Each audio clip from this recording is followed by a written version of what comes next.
In what can only be described as a bittersweet moment, we find ourselves at the 10th week of Dana White's Contender series, which means it's the last week this season.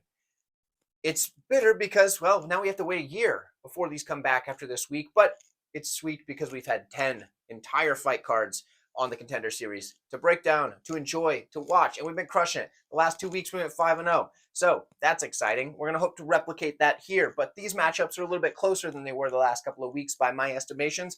It's going to be a bit trickier, but we're going to see what we can do. We're going to do our best to come out on top. When we look at this, this is a matchup that has been hodgepodge, thrown together. It's one where it changed as much as yesterday at the time of me recording this. And here we are. We have Heraldo Souza taking on now Nick Klein, who it was not originally Nick Klein. It was I don't even remember who the first opponent was off the top of my head. And then it was Wes Schultz after that. But then obviously Schultz just fought not that long ago in the Contender series. I assume he wasn't medically recovered all the way. After talking it over, they decided not to do that. And then in steps Nick Klein. Now, when we look at these guys, we are at middleweight. For Souza, he is 4-0 and a draw in his last 5 fights. For Nick Klein, he is 4-1 in his last 5. He's actually only got 5-1 on the pro career, but he did have a pretty lengthy amateur career, so he does have plenty of experience, as well as a win over former Dana White's Contender Series victor in Colin Huckbody. Now, when I look at this fight, Nick Klein taking this on about a week's notice, give or take, right? Maybe a little less than a week's notice.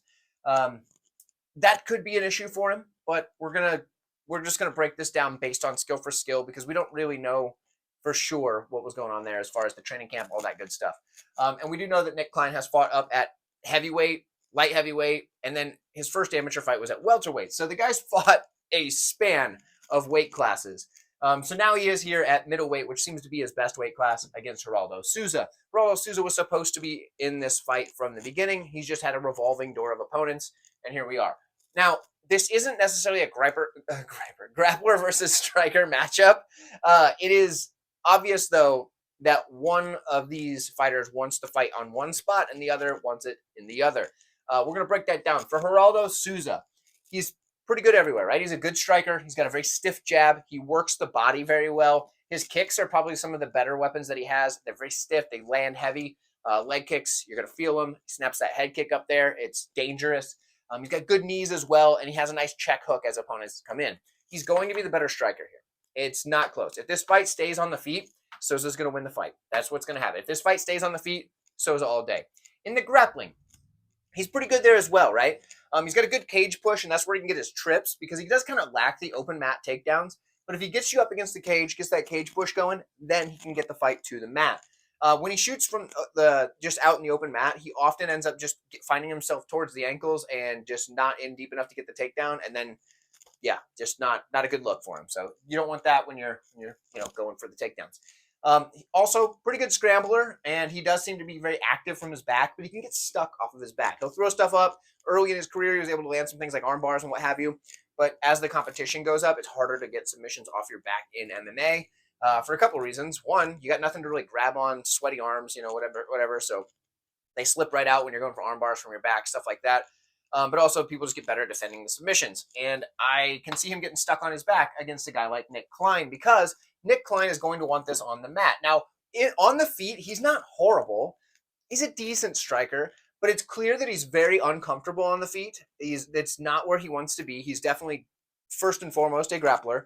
And then also, he doesn't seem to handle the striking pressure well. So as guys are pressuring forward and walking him down, you can see the discomfort in his face. However, he does poke the jab out there, and he has a pretty decent leg kick. His leg kick, we've seen it used to pretty good effect in slowing down his opponents throughout his career so far. But at the same time, his striking is going to be far outmatched by Souza. In the wrestling, however, he's got very good takedowns, and he gets deep on his entries. When he gets the takedown, gets the fight to the mat, and his opponent starts to try to work back up, he stays on the body lock and then shifts around to the back so he can mat return him if need be, or push him up against the cage and use that body lock to control. When he gets to the mat, he's got very good top control. He's just a grinder, wears on guys until later in the fight he can just, either pound him out, get the submission, or just win a decision. He does have an extremely tight squeeze, as we saw in that Huckbody fight that I mentioned earlier, where, this guy, first off, Huckbody was tired by this point, really tired, because he'd just gone through a grueling matchup with Klein, who was just ragdolling him in the wrestling. However, it was the finish of the fight where Klein goes to put on this rear naked choke, and Huckbody like spits out like a bunch of slobber. His like mouthpiece or whatever falls out with it, and he's like looks like he about died when he locked that choke on, because dude squeezed like he was trying to pop his head out. Like, you remember those little toys when you're a kid, like a little alien head or whatever, and you squeeze it and the eyeballs pop out? That's what I thought was about to happen to poor Huckbody in that one. So the dude's got a tight squeeze, but he often doesn't go for the submission until his opponent gives it to him, and he first will just grind them out and wear on them. If he comes into this fight, Klein, looking just to win the fight, he can win the fight with his wrestling. If he comes into this saying, oh, it's the Contender Series, I need to be exciting, I need to do something dumb to lose the fight, yeah, he'll lose the fight. He's going to get destroyed on the feet by Souza. I'm going to trust that Klein is going to come in with a game plan to win the fight, not to go in here and have an exciting fight, because you're not going to get a contract if you just get starched. And I think he's going to realize that. Plus, his lack of comfort on the feet makes me think he's going to be smart enough to shoot a takedown.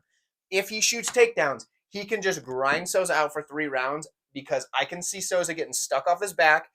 And although he's going to be throwing stuff up from the bottom, I don't think he's going to be able to get back to his feet consistently. And I think Klein is going to be able to grind him out. I don't think it's going to be super exciting if he does that, but we could get an exciting finish out of it towards the end of the fight. We have seen Souza slow down in the past as fights drag on.